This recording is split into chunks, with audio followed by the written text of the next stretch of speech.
dollar. Dirt and money, no soul. Had to go and get it, ain't no time to kick it. Got a stack of flip for my foes. Dollar.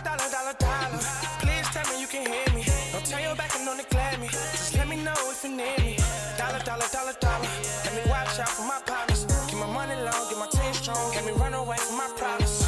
Yep, what's good, original crew, man? We're back today, man. We got a new Sunny V2. We have MTV Cribs was extremely fake. Here's the evidence. Now, we're recording this on November the 10th, 2024. Is this the first day you ever known that MTV Cribs was fake? I mean, I never really thought about it, honestly. For real? Mm-hmm. No, I've been on like MTV Cribs. Like, I knew a lot of stuff back, most shows were staged, but I never gave it deep thought. So one of the most infamous ones that everybody points out when they identified that MTV Cribs was fake, is the Wu-Tang joint. Not Wu-Tang. Yin Yang Twins. My bad. I said Wu-Tang. I meant Yin Yang Twins. No, yeah. They always talk about because they didn't even know what they had in a crib. Yeah. And then everything in there did not match their personalities at all. Did I know it was fake? Yeah, but did I think about it or really I used to love. Yeah, because I used to watching it. Regardless, I watching it. But in the beginning, I did, and I was like, "Oh, they have lives." That's what I was finna say. In the beginning, while watching it, nobody I can't knew. Hear myself. I'm screaming. Nobody knew if it was real or fake or not. Everybody just thought just watched. It was entertaining. It was came on. I think it was just the thing to watch. I think this time period ruins a lot of things because everybody try to figure out and investigate something real or fake. Every little thing. Yeah, it's let's just enjoy it for the entertainment that it is. You don't have to realize whether it's real or not. You know what I'm saying? Get inspiration from it. Yeah. That's what I took from it. It was inspiration. I can't wait to get a crib like that.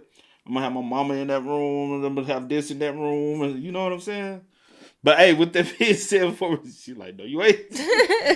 With that being said, before we get into it, make sure you check out the links in the description box. Down below. You already know where to go if you want to first support. All you have to do is check out down below. Also, if you enjoyed today's visuals, like it with a thumbs up. We would highly appreciate it. But let's hop into it, y'all. Let's check it out. Let's see what MTV Cribs evidence of it being fake that we have today. You ready? I'm ready. Let's get it. 50 Cent's Ferraris, they were rented. Robbie Williams' castle home, it belonged to someone else. MTV Cribs wasn't exactly legit. And we said that was my house. Oh, that wasn't your house? No, it's all lies. And nothing shows this better than the episode with Ja Rule. He flexed his 5-bedroom mansion on Star Island in Miami, where he talked about living beside other famous celebrities. The house was so familiar that Ja Rule named each area, calling his courtyard the Open Paradise, which was patrolled by his guard dog Cookie.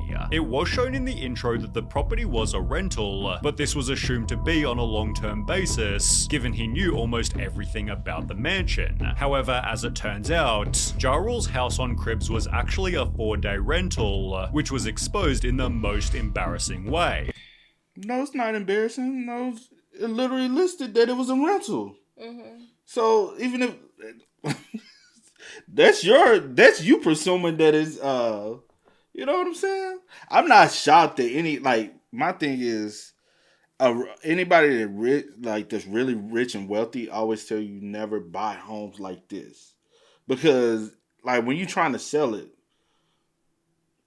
a lot of times with the time and effort, what you pay for it, the renovation and all that, you're gonna end up losing money trying to sell it. Because nobody's going to buy for what you think it's worth.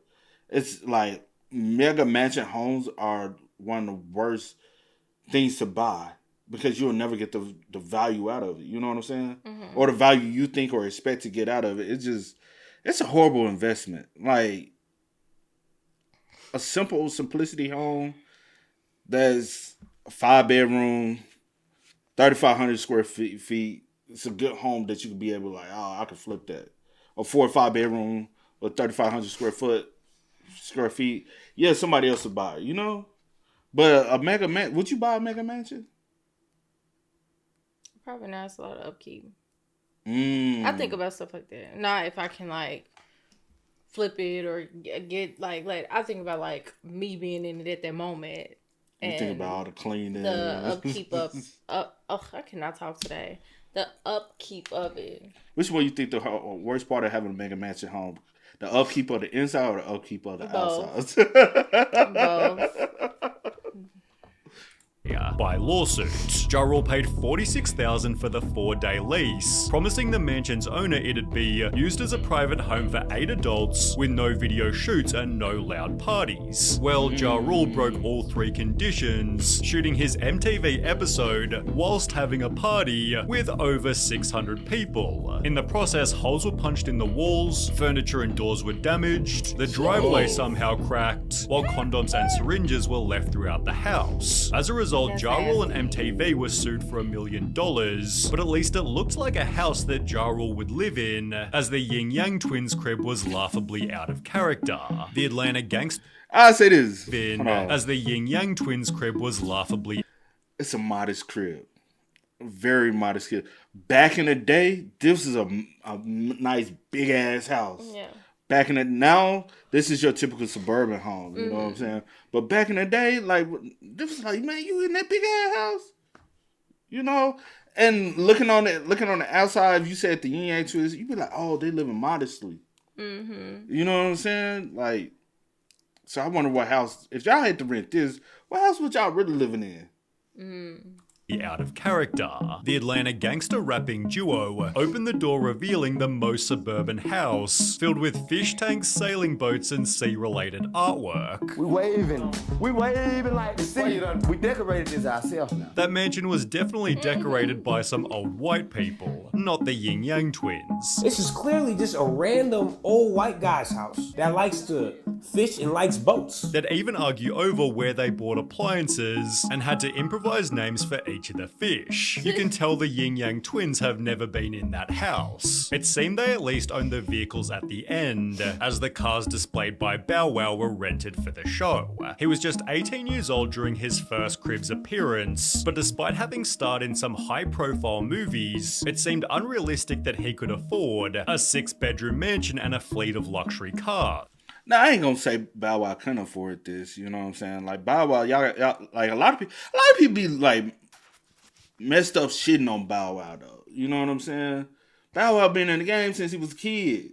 Like, well, let's not talk about, are you talking about the right now people saying, but just, but even 18. But what reason why I'm saying that, like, I will counter, damn, 14,000 square feet? Hell no. I would not. The upkeep, see?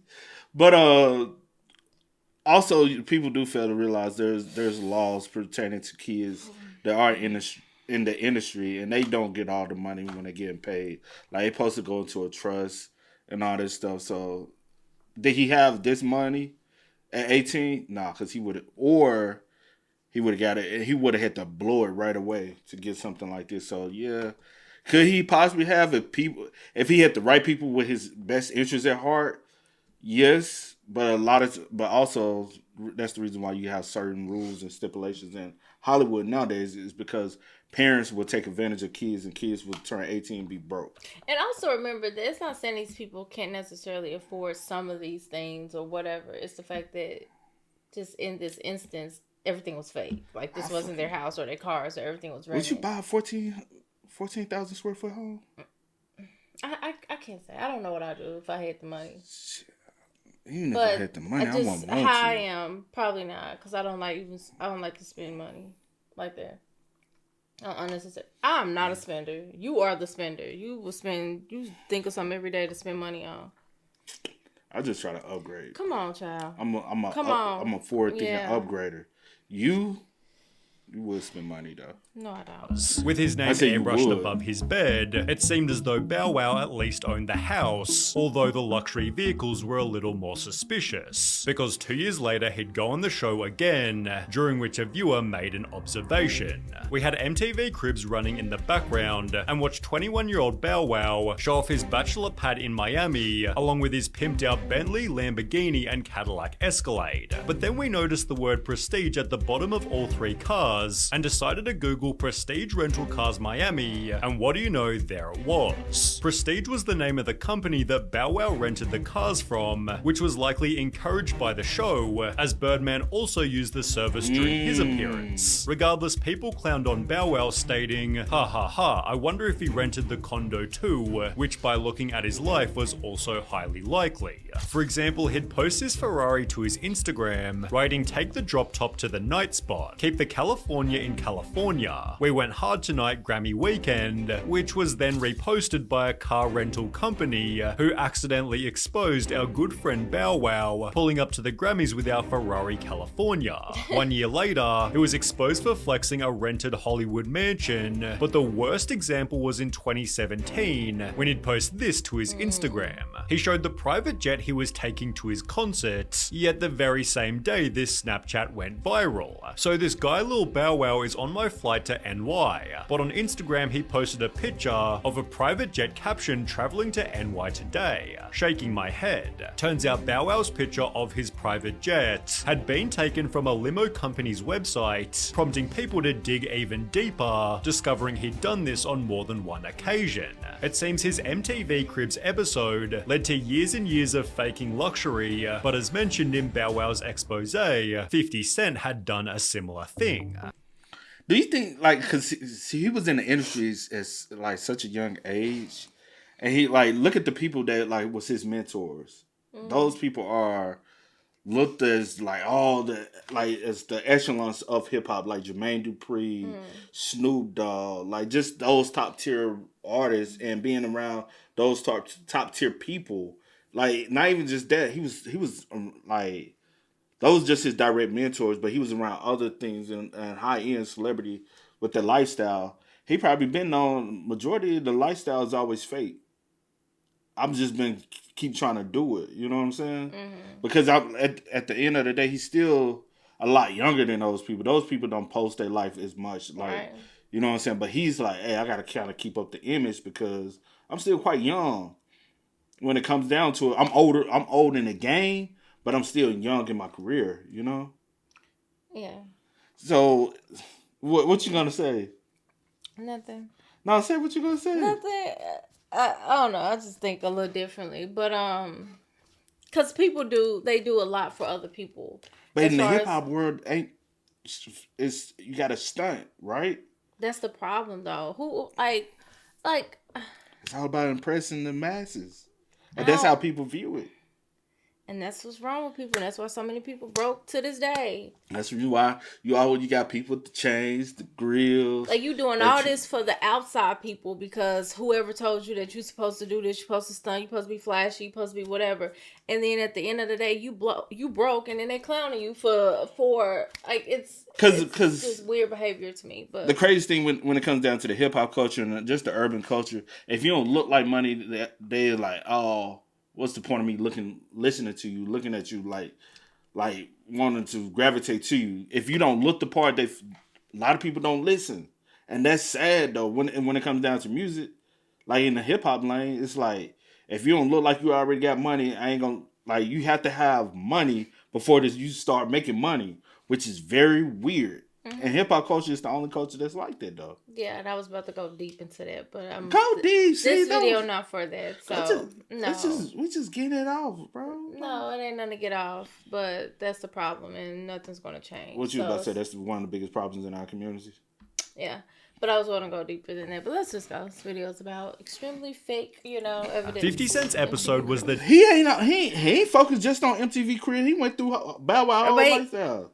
Yeah, but expose, 50 Cent had done a similar thing. 50 Cent's episode was the definition of excess. He showed his 19-bedroom, 35-bathroom mansion, which included a squash court, movie theater, recording studio, and its very own nightclub. Equally impressive was his car collection, which included 4 different rare collectible Ferraris, leading him to state, Now, I know you ain't see these before when you was watching Cribs because Everybody ain't got these. Yet it seems 50 Cent didn't have them either. Each Ferrari had little numbers on their windshields, leading to a forum post reading, if you notice the small white numbers in the top left-hand corner of the windshields on the F50 and Enzo, those are the numbers of the cars that were in the Hartford Concorso parade, which was confirmed when the user posted these photos. Another forum member added, it's pretty obvious that they aren't his, because it's a known fact that there's only one yellow Enzo in CT, which was owned by a pretty well-known hedge fund manager.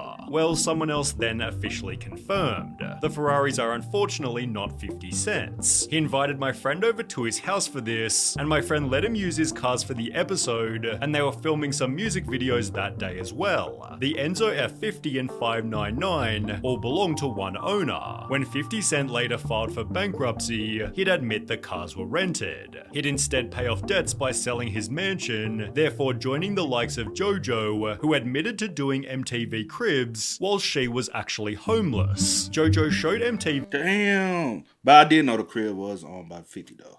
Legit, the crib was his. So I can't vouch to say that was one crib that was real. All the extra and the other stuff you might see, you know what I'm saying? Yeah. But I ain't gonna lie. A lot of this materialistic shit is one of the worst things to waste your money on, though. And that's my thing. And that's just how I think. But people are so materialistic. 51,000 square feet. That's how big it was? Oh. But people are so materialistic and, okay. No, I'm listening to you. I know, I'm just but you saying. keep Just give me distracting me. 3. My bad. I'm distracted. Don't.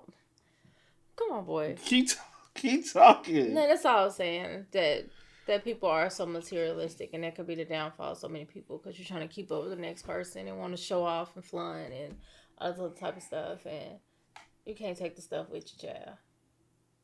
I feel you.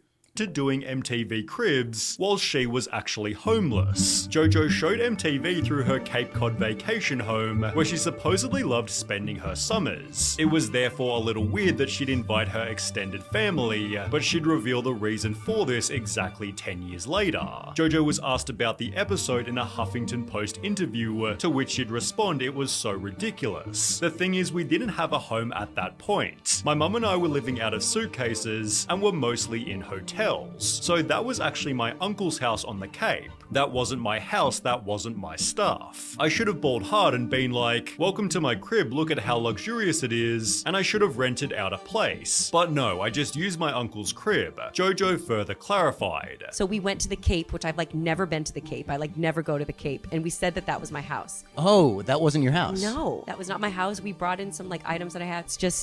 It's all lies. Should also answer the question, why even bother doing the episode then? For the exposure. Oh, okay. But no episode was faker than the one by Robbie Williams. He showed MTV his massive British castle. Are you finna say something? No, I was just agreeing. I was like, yeah, that's for the exposure, to get my face, get my name. I'm sorry if y'all can't hear me, but to get my face, to get my name or whatever out there. Yeah. Regardless of, the situation. But yeah. Yeah, because, and that's the thing people fail to realize. All this stuff was just always about exposure, no matter what it was. Mm-hmm. But also, hindsight, I actually missed when content was this. Like, when things was this way. Yeah. And this is how you got your entertainment, not necessarily straight from social media or YouTube or whatever. Like, this was very entertaining growing up. It inspired a lot of people to push harder into whatever they wanted to do, whatever their dreams were, to be able to accomplish things to possibly obtain this type of wealth. And motivated people. Mm-hmm. You know what I'm saying? Nowadays, people want to do the least to gain the most. Yeah. And a lot of people don't work hard anymore. But I do miss watching MTV Cribs, just like MTV, VH1. Mm-hmm. People really didn't watch VH1 a lot until reality TV. Before reality TV, did you really click on... Before Flavor of Love, were you watching VH1? I was watching VH1. I'm telling you, VH1 had the older throwback 80s music going. I used to watch VH1. Wasn't nothing coming on VH1 is what I'm saying. VH1. I still was watching it. What was you watching on VH1? Nothing was coming on VH1. I was listening to something on it. unless you was trying to listen to some old Michael Jackson or some old like. Well, I was listening to it. Billy, like, no, I'm telling you. I was. You probably watch more BET and MTV. And MTV2. Let me see. VH1 didn't have good TV shows until Flavor of Love and all that. And then that's when When VH1... did Flavor of Love come out? Let's see. Flavor of Love. Probably like... 2006. Yeah, I was going to say 4. Between 4 and 6, that's what I was about to say. Before then... Bro, I'm telling you, I used to like click on VH1 and be like, hey, no, here, keep going. Like, if you wanted to listen to some older jams, that was VH1. I swear I used to watch VH1 before that, though. I'm telling you. Hey, if you know, man. I was a TV junkie, though. And I'm telling you, I was a big TV junkie. And they used to have some, I will say, they did run some throwback shows like Moesha, stuff like that, but very rare. Very rare. Anyway. But what was your go-to channel, though? Was it MTV? Did you like Room Raiders and stuff like that? Making the Band, all that type of stuff? I did used to watch MTV a lot, too, though. Yeah. Than the one by Robbie Williams. He showed MTV his massive British castle, talking about the spots where he'd been snapped by paparazzi. He then shows his group of friends before making a joke. I don't really know these people, but what I do is I actually phone Rent-A-Friend. But apparently he'd also phoned Rent-A-Castle. You see, the building was so big that people recognized it as the famous St. Catherine's Court, which was owned by someone else completely, Jane Seymour. She had no idea that Robbie ever went there, or that he'd hired a fake butler to help out with the shoot. It wouldn't be until 17 years later that Robbie finally admitted, we didn't let Jane know that I was gonna pretend it was my house. And because I was like 23 and full of spunk, I didn't even consider other people's thoughts or feelings. Sure. So I'd like to take this opportunity to apologize to Jane Seymour, but it might not have even been Robbie Williams' fault. Because Redman explained in a DJ Vlad interview that... Do you remember his MTV Cribs, Redman? Mm-mm. Oh, he had one of the most realest, like, real, like, when you saw Redman MTV Crib episode, you was like, ain't no way, bro. You was like, and he was like, nah, like, this is really how I live. And it was like, damn.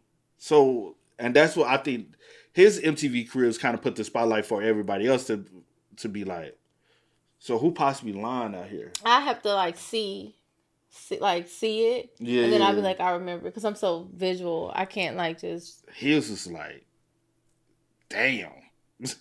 Being Robbie. I bet say, yeah, you're right. I didn't really watch VH1 like that. I was looking. It's MTV. I used to watch all the time because I used to watch like all them different shows and stuff. Yeah, like Celebrity Deathmatch. Yeah, Beavis well, Butthead. Did Beavis Butthead? Yeah, it was on Yeah, MTV. was it? MTV used to be lit back in the day. Yeah. But anyway, my bad. Take this opportunity to apologize to Jane Seymour, but it might not have even been Robbie Williams' fault. Because Redman explained in a DJ Vlad interview that MTV tried to get him to rent a house for Cribs. They wanted me to rent a house so I can open the big double doors and shit like, yo, look at my shit, you know. With MTV trying to choose the home themselves. The first thing they said was, all right, we got a couple of houses picked out for you. Wow. And I was like, oh, okay. Well, Redman simply refused. And I said, you know what? No, I don't want to rent a house. I want y'all to come to my house. Accidentally making the show's most relatable episode. He brought MTV Cribs to his 2-bedroom apartment, where he ironed his shirts on the floor and flexed his frozen fish fillets. Redman's recording studio was just a messy bedroom, whilst the rest of his house was in such disarray, you could barely notice his cousin sleeping on the ground. He concludes the episode stating, next time y'all need to find me, just rub these 2 wires for the doorbell. Don't worry about the screen too. You know, it's still good. The realest episode of MTV Cribs. Redman didn't fake it like other celebrities. Yeah. So did that bring back? Yeah, I think I kind of remember that. And you know, I don't.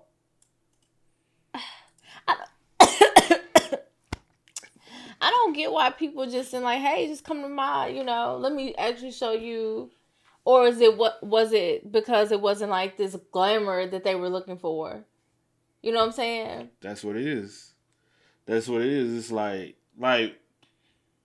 when you really understand like how the entertainment world runs, you will understand the financial aspect of the entertainment business. You know what I'm saying? Everybody wants to like look this lifestyle, look a certain way, look a certain part, but fail to realize like ain't no point even having a massive home like that because you'll never be at the home to be able to afford the home.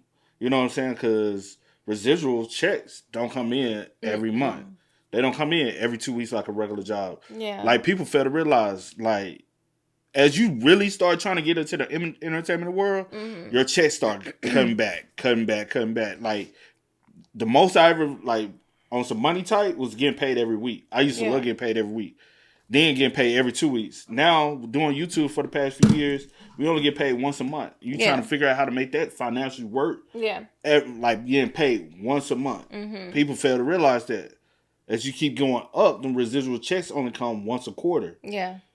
Can you make things last, a $20,000 check last every 4 months? No, every 3 months, my bad. Every 3 months, yeah. That's hard for a lot of people. Because that's really money maintenance, money management, I mean. Yeah.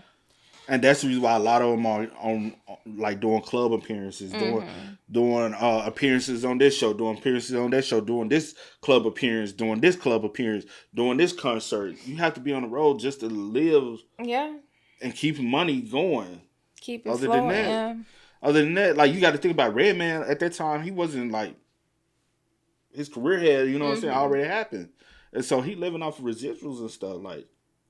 Like, no shade to him or nothing. Like, but I understand the financial aspect of it. That's normal. Facts, and I respect it.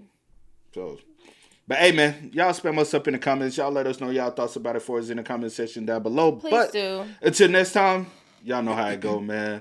I do go by the name DJ New Kid. This is Sierra Nicole. We are Kid and C. We are. Peace. Time to kick it, got a stack of flip for my foes. Dollar, dollar, dollar, dollar.